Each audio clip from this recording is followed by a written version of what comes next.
Bem-vindo ao nosso ambiente seguro e confortável aqui do YouTube. Esse vídeo é muito especial porque é um quadro que eu quero trazer mais vezes e por muito tempo. E esse é só o primeiro deles, que é respondendo as perguntas de vocês. Então, se você ainda não me segue no Instagram, já vou deixar o convite. Lá a gente interage e bate papo muito legal. A primeira pergunta: qual foi o momento que mudou a sua perspectiva de vida? Não teria outra resposta a não ser o momento que eu encontrei Jesus. Se você já viu o meu vídeo que eu conto toda a minha trajetória, sabe que eu cresci na igreja, eu nasci em berço evangélico, mas até então eu não tinha conhecido Jesus. Eu conheci ele ano passado, então a gente tem um ano de amizade agora. E por ter crescido na igreja, eu sempre segui as leis, eu sempre fiz o que a Bíblia falava para fazer. Mas acontece que Jesus não está nas leis, Jesus está na fé. Então, a partir do momento que eu comecei a buscar Ele de todo o meu coração, não mais cumprindo só o que a lei dizia, mas me derramando aos seus pés e querendo um relacionamento e amizade com Ele, essa é a palavra, um relacionamento com Jesus, tudo mudou. E foi aí que minha perspectiva de vida mudou, porque eu já não via mais o mundo através dos meus olhos, e não uma vida que termina quando eu morro, mas eu comecei a ver o que é eterno e o que Ele tem pra mim. Então, tudo que acontecia na minha vida, eu trazia Jesus junto. Então, se coisas boas aconteciam, eu começava a ver como bênção. Se coisas ruins aconteciam, eu via como um momento de aprender algo que Jesus queria me ensinar. E quando você é tocado pela glória de Jesus, você já não é mais o mesmo. Então, é claro que isso mudou a minha vida. Quando você realmente tem uma profunda intimidade com Jesus, nada mais passa a ser o mesmo. Tudo muda, o seu espírito muda, a sua alma muda. Então, conhecer Jesus foi o que mudou a minha perspectiva da vida. Quando você é tocado pela glória de Deus, tudo muda. A segunda pergunta, que não é bem uma pergunta, eu era próxima de Jesus, mas eu me afastei muito. Mas agora, realmente, eu quero voltar para Ele. A primeira coisa eu achei a pessoa que falou muito madura espiritualmente, porque ela fala, eu me afastei muito. Quando nós nos sentimos distantes de Deus, é muito importante a gente notar que em algum momento nós nos afastamos dele. Afinal, se Deus criou a gente, o ser humano, para ter um relacionamento com Ele, sermos amigos e alvos do seu amor, por que em algum momento Ele se afastaria de você? Não existe motivo algum. Independente dos seus defeitos, falhas e o quão pecador você é, Deus nunca vai querer se afastar de você. Então, o primeiro ponto é entender isso. Se eu não tô mais num relacionamento tão profundo quanto eu estava antes, é porque em algum momento eu me afastei. E quando você perceber isso, age o mais rápido possível. Porque se você percebeu, significa que a sua sensibilidade espiritual ainda está sensível o suficiente para você perceber essa ausência de Deus. Porque chega um determinado momento que nós postergamos tanto, da prioridade para Deus que a gente já nem lembra mais, esquece e vai vivendo a vida sem Deus. Primeiro ponto, perceber que você se afastou dele. Segundo, perceber que ainda tem sensibilidade espiritual e agir o mais rápido possível. Ok, eu entendi, eu tenho que ir o mais rápido possível voltar para Deus, mas como eu faço isso? Eu acredito muito que é um equilíbrio entre 3 pilares. Se você quer conversar com Ele, expressar os seus sentimentos, como que sua voz chega até Deus? A oração. Mas não é uma oração só de gratidão, nem uma oração só de pedir. Porque às vezes a gente ora só agradecendo. Deus, muito obrigado por isso, muito obrigado pela minha família, muito obrigado pela casa, muito obrigado pela minha vida. Às vezes é uma oração de gratidão, o que é muito importante. Devemos agradecer a Deus. E existe a oração só de pedir. Deus, por favor, eu peço que o Senhor me dê aquela bênção, me ajude naquela prova, me dê sabedoria. Isso é uma oração como se fosse uma lista de pedidos para Deus. Existem essas 2 orações, elas são muito importantes, você deve fazer. Mas a mais importante delas é a oração de relacionamento. Então é uma oração onde você senta com Deus, assim, de fato, e tem uma conversa com Ele, fala como você está se sentindo, faz suas perguntas igual você conversa com um amigo. Esse é o primeiro pilar, oração. É assim que você vai conseguir conversar com ele. E como a gente tem uma resposta, então? Se eu falo com Deus através da oração, como é que eu posso ter a resposta? Segundo pilar, palavra. Todas as respostas das nossas perguntas a gente encontra nesse livro aqui. Esse livro é a voz de Deus, é a palavra viva. Ela é viva porque a gente tem o Espírito Santo. Então, enquanto lemos a Bíblia, o Espírito Santo nos revela, ele nos traz entendimento de tudo que a gente está lendo.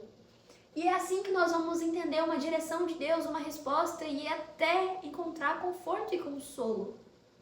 É através da palavra que ouvimos a voz de Deus e sentimos Ele perto. E o terceiro pilar que é muito importante, eu acredito que é ouvir. Ouvir pregações. Tem 2 pontos muito importantes que eu vou destacar. Na oração e na palavra, você vai desenvolver muito o seu espiritual, o seu eu com Jesus. E você precisa ter isso muito fortalecido, o seu eu com Jesus. Mas a todo momento nós temos irmãos, nós temos pessoas ao nosso redor que têm testemunhos muito lindos, que têm palavras muito lindas para o seu coração. Então, ouvir pregações, por exemplo, ou você que está vendo esse vídeo aqui agora, me ouvindo falar de Jesus, isso é muito importante, isso vai encher nosso coração. Então, nós precisamos disso, nós precisamos ouvir testemunhos, ouvir o que as pessoas têm a falar. Claro, com discernimento, muitas pessoas não falam o que é certo. Mas escute pregação, você pode fazer isso na sua igreja, você pode fazer isso aqui no YouTube, nós temos tantos pregadores incríveis. Escute da palavra, mas não deixe de ter o seu momento, né? Eu e Jesus, isso é muito importante. Terceira pergunta, como parar de ter medo do fim do mundo? Quando eu era pequena, eu ouvia as pregações nas igrejas e eu ficava com muito medo. Porque era sempre voltada ao medo as pregações da vinda de Jesus. Eu nunca vi uma pregação de Jesus está voltando, alegrem-se. Era sempre, tome cuidado. Vigia, hoje pode ser o último dia que você vai ficar. E quando você ficar, nossa, não, se prepara, porque vai ser horrível, tá entendendo? Isso me fazia querer a vinda de Jesus? Não, que me deixava com muito medo. Tudo parecia desabar aí. Eu tinha muito medo, inclusive muito medo de Apocalipse também. Depois que eu conheci Jesus, meu medo parou. E eu vou trazer um exemplo muito simples aqui. Eu não gosto de receber visita em casa. Eu não gosto. E toda vez que, principalmente quando a visita é dos meus pais, né? Meus pais convidam os amigos deles e eu vou lá socializar também. Eu não gosto porque não é uma visita que eu tenho intimidade. Então, se ela tá vindo pra minha casa, não é nem neutro, eu fico, sério, porque toda noite que eu planejei, eu não vou poder fazer as coisinhas que eu gosto, eu vou ficar lá embaixo conversando com uma pessoa que eu não tenho intimidade. Então, você tá lá, oi, tudo bem? Eu fico lá, meus pais conversam com a pessoa, eu fico aqui. Então, eu tô animada pra essa pessoa vir? Não, porque eu não conheço ela. Mas agora, se falar que a minha melhor amiga tá vindo aqui em casa, eu fico muito feliz. E ainda mais se for dar surpresa, sua melhor amiga vai vir. Ela tá vindo!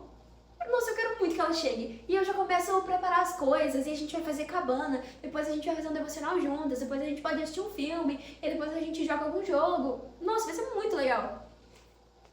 Entende? Você só vai parar de temer, de ficar receioso e não quero que aconteça o fim do mundo, o arrebatamento, quando você conhecer Jesus. Porque a partir do momento que Jesus é seu melhor amigo, não tem como você não esperar ele. Sempre quando eu penso no arrebatamento, eu fico muito animada, porque eu vou conhecer aquele amigo que todos os dias eu dedico um tempo pra ele, que eu leio a palavra, eu me sinto arrepiada, e eu escuto uma música e eu choro, e quando eu me sinto sozinha, eu sei que eu posso sentar e ele vai estar lá comigo, ele vai estar me abraçando, eu vou encontrar ele de verdade, eu vou ver com os meus olhos, não vai ser algo que eu imagino, sabe? Como será que ele é? Agora eu vou estar vendo e eu vou poder só abraçar ele de verdade. E você vai começar a ficar muito animado, então procure conhecer Jesus. Quarta pergunta, eu estou tentando me aproximar de Deus, mas dizem que eu estou mudando. Então você está num ótimo caminho. Na verdade, seria muito estranho se você tentasse se aproximar de Deus, né? E começasse a seguir os passos de Jesus e você não mudasse nada. O Espírito Santo é quem nos convence a deixar certos hábitos. Quando você começa a seguir Jesus, você tem que se despedir do seu velho eu. Porque o seu velho eu, ele vai fazer o que ele quer, quando ele quer, do jeito que ele acha certo. Ele vai falar como ele acha certo, vai se vestir como ele acha certo, vai ficar com as pessoas que ele acha certo, vai ter costumes que ele acha certo. Quando você começa a seguir Jesus, é como se você morresse pro mundo e já não vive mais você, mas Cristo vive em você. E é o Espírito Santo que vai trazendo essas mudanças aos poucos. Não é nada forçado, não é nada pesado, mas o Espírito Santo vai te guiando. Então, em determinado momento, uma pessoa sai da sua vida, você decide se afastar de alguém, porque aquela pessoa não te aproximava de Deus. Você deixa de usar certas roupas, porque elas já não fazem mais sentido com o seu novo eu. Então, se você está mudando, isso é muito bom. Isso é muito bom, porque significa que o Espírito Santo está agindo na sua vida. E durante essa caminhada você vai perder muitas pessoas. Mas não se preocupe com isso. Isso já aconteceu comigo e eu tenho certeza que acontece com tantos cristãos pelo mundo. Marcos 8,36. O que adianta ganhar o mundo inteiro e perder a vida verdadeira? Não tente agradar a todos. Do que adianta você ter todo mundo aqui do seu lado e a pessoa mais importante da sua vida está te olhando de longe? A pessoa que te dá o amor que você nunca vai receber de qualquer outra pessoa, porque o amor de Jesus é muito único, ele te toca de uma maneira muito única. Do que adianta você ter o amor das pessoas e não ter aquele amor? E é ele quem vai te dar a vida eterna, que é a maior recompensa que poderíamos ter. E por último, sentir vergonha de ir até Deus após ter pecado. Eu acredito que existem dois Deus.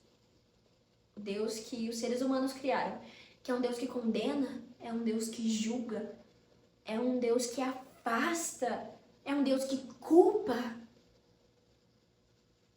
E existe o Deus que é o Deus de fato. Ele é um Deus que ama, é um Deus que perdoa, é um Deus que acolhe, um Deus que não resiste a um coração quebrantado. Não importa o que você fez, apenas volte para casa. Deus não está bravo com você. Deus não está decepcionado com você.